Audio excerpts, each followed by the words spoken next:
Hello there, you're watching our television. This is State of Business. I am Pamudha Katugampala. Let's have a look at the headlines. President heralds new aids for research and education. Government provides subsidized yellow season fertilizer. Welcome back, you're watching State of Business. Now let's have a detailed look at today's stories. Now, President Ranil Wickremesinghe addressing those gathered for the launch of the Centre for Governance and Public Policy at the Sri Lanka Technological Campus Research University stressed that universities need to change. I believe universities to change, and this is one of the new models that we have here today.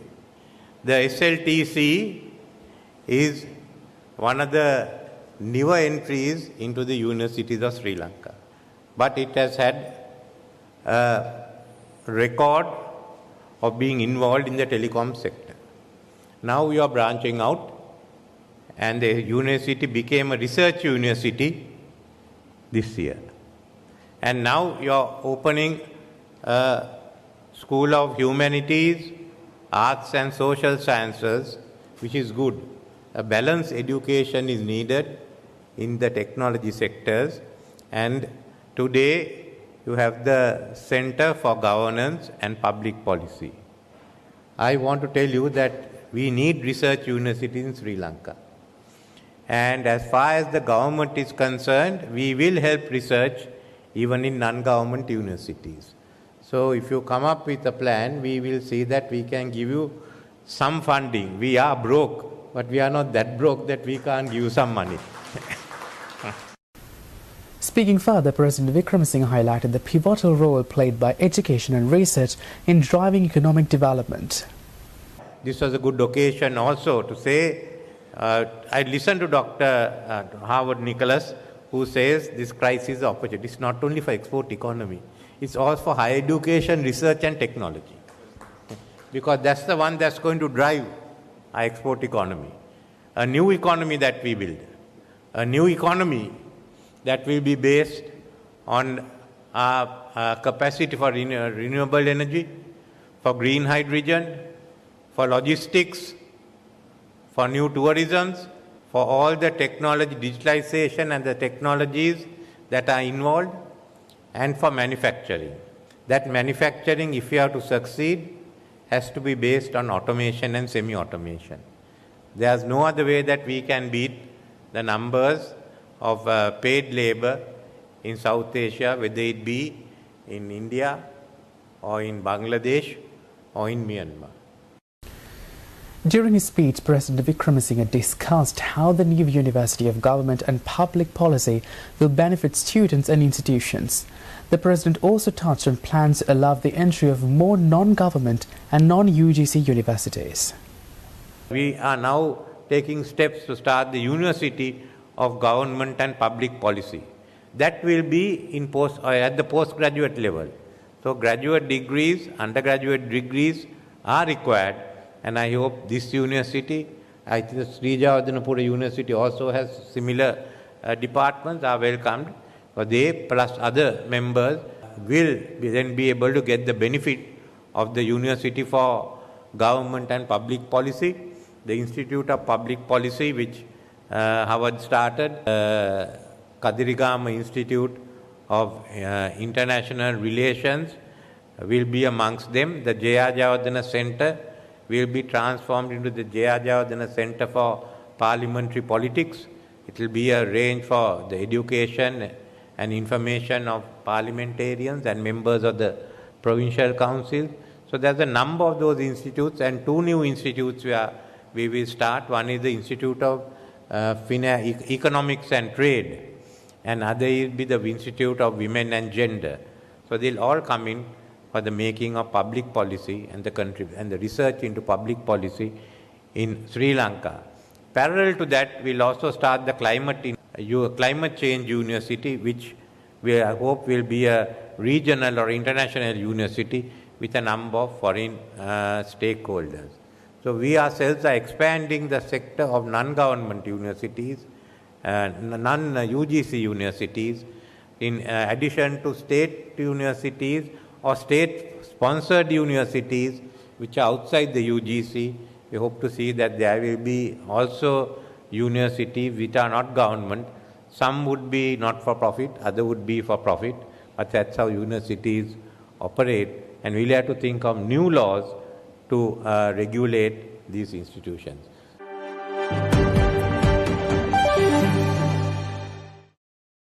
Stay tuned for more stories after this short commercial break.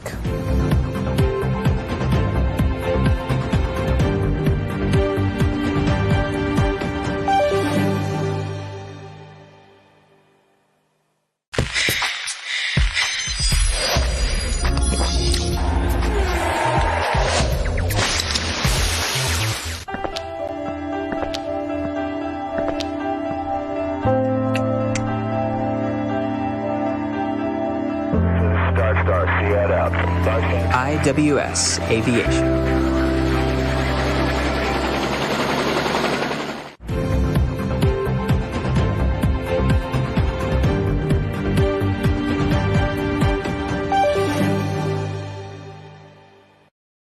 Welcome back here with State of Business.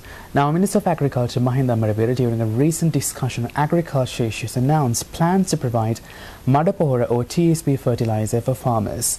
This fertilizer will be provided at a reduced price than the current market rate for the upcoming Yalla season through a Gazette notification. The discussion addressed various agriculture-related topics including fertilization strategies, paddy marketing issues and the prevention of yellowing in paddy cultivation. The Department of Agriculture revealed that the reduction in the use of TSP fertilizer is the main cause of yellowing in paddy cultivation. To prevent this disease in the upcoming yellow season, measures will be taken to increase the use of TSP fertilizer. The discussion also highlighted the different viewpoints promoted by organic and chemical fertilizer companies, and the importance of reaching a common viewpoint was emphasized by various scholars and institutions. Special attention was given to the use of fertilizer in the upcoming yellow season, and Chief of Presidential Staff Sagala Ratnayaka stressed the importance of providing farmers with the opportunity to purchase fertilizer at a lower rate than the previous season. Representatives from fertilizer companies suggested that the Agriculture Department should recommend suitable crops and agricultural inputs to farmers to increase their production at a lower cost. During the discussion, the Minister of Agriculture noted that despite the challenges faced by farmers, they were able to produce a better paddy harvest in the last Yalla and Maha seasons in line with market requirements. The possibility of selling old rice in warehouses as animal feed was also discussed, with the potential to increase the price of rice and decrease the prices of eggs and chicken in the market.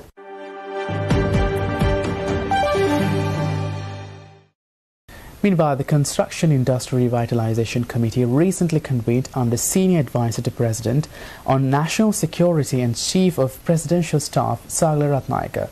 The committee aims to identify and address the issues facing the construction industry in Sri Lanka in light of the current economic crisis.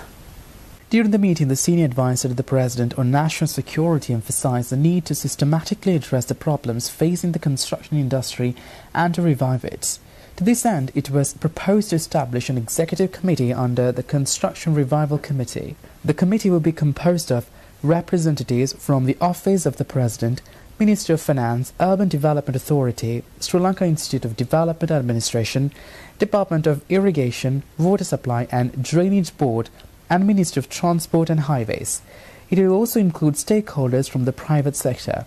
The committee discussed various problems affecting the industry such as high bank interest rates, import restrictions and customs duties and payment mechanisms for government projects. In particular, Ratnayaka highlighted the need for a clear agreement on payment timelines to help streamline the construction sector's financial operations.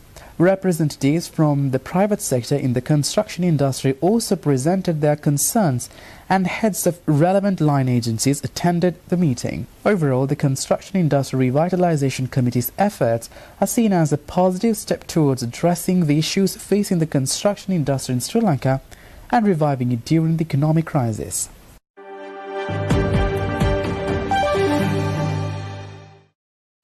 Now, technology and innovation have shaped agriculture throughout time. Therefore, it has become imperative that Sri Lankan agriculture adapts accordingly or risk falling behind international competitors. The Sri Lankan agri-sector displays hesitance in adopting technology, and its consequences are clearly visible in the sector's contribution to the national economy when compared with other countries such as Israel, India and Bangladesh. To address this, the Sri Lanka Agripreneurs Forum partnered with AgriWorld and Hatton National Bank to conduct an awareness session on agri-tech and agri-entrepreneurship in Jaffna. The session saw the participation of over 100 individuals from the Jaffna district, including agriculture instructors, AMOs, technical assistants and lead farmers. The session included an introduction of AgriWorld, a game-changing agri-fintech startup based out of Sri Lanka that addresses and solves some of the key pain points faced by the agribusiness sector stakeholders. The partnerships were also informed about the various opportunities available to them through HNB in the form of loan schemes and grants. Following that, the Agripreneurs Forum presented views on improving agri-entrepreneurship in the region and provided insights on how individuals can shift from traditional farming to being an agripreneur. The objective of the session was to spread awareness on these subjects with the state officials in the region so that it is communicated effectively to the ground level stakeholders they interact with. The Sri Lanka Agripreneurs Forum is committed to improving access to information and spreading awareness amongst all agri-stakeholders to ensure that the Sri Lankan agri-sector thrives. The forum aims to improve the lives of millions involved in the sector as it helps transform the sector into a valuable contributor to the Sri Lankan economy.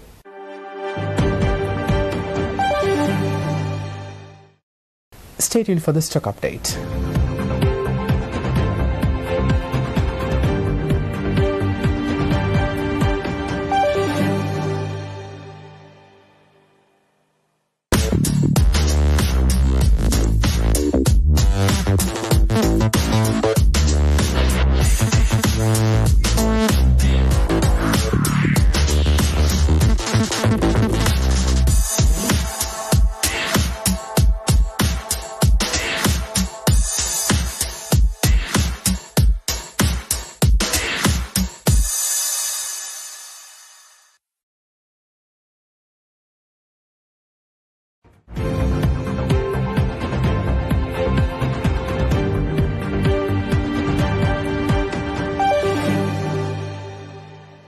Welcome back, you're watching State of Business, and now the stock update.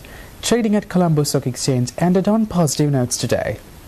The all-share price index gained 64.02 points to close at 9,146.35, and the S&P SL20 gained 15.68 points to close at 2,793.47. The turnover was 2.4 billion rupees, and over 69 million shares were traded.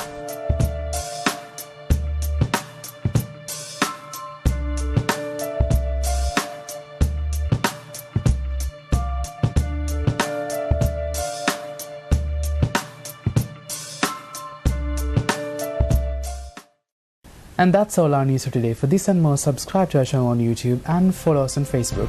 Thanks for watching. Bye-bye.